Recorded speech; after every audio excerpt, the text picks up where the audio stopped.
Right breaking చూస్తున్నాం. Kaleshwaram commission విచారణ తుది దశకు చేరుకున్న వేళ మరొక కీలక పరిణామం చోటు చేసుకుంది. ఇవాళ తెల్లవారుజాము నుంచే కాళేశ్వరం ప్రాజెక్టు ఈఎన్సీగా ఉన్న హరిరామ్ ఇంట్లో ఏసీబీ అధికారులు ఎన్డీఎస్ఏ ఇచ్చిన రిపోర్టు ఆధారంగా మెరుపు సోదాలకు దిగారు. ఈ మేరకు షేక్పేట్లోని ఆదిత్య టవర్స్లో ఉన్న హరిరామ్ నివాసంతో పాటుగా మొత్తం 14 చోట్ల రైడ్స్ కొనసాగుతున్నాయి. ప్రస్తుతం ఆయన కాళేశ్వరం కార్పొరేషన్ ఎండీగా, గజ్వేల్ ప్రాంత ఈఎన్సీగా విధులు నిర్వర్తిస్తున్నారు.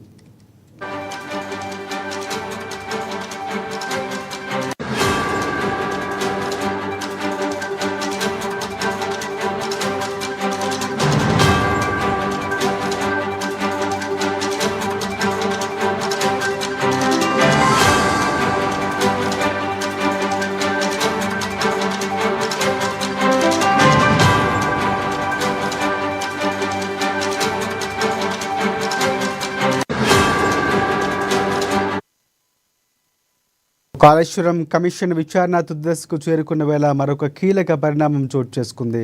ఇవాళ తెల్లవారుజాము నుంచి కాళేశ్వరం ప్రాజెక్టు ఈఎన్సీగా ఉన్న హరిరామ్ ఇంట్లో ఏసీబీ అధికారులు ఎన్డీఎస్ఏ ఇచ్చిన రిపోర్టు ఆధారంగా మెరుపు సోదాలకు దిగారు.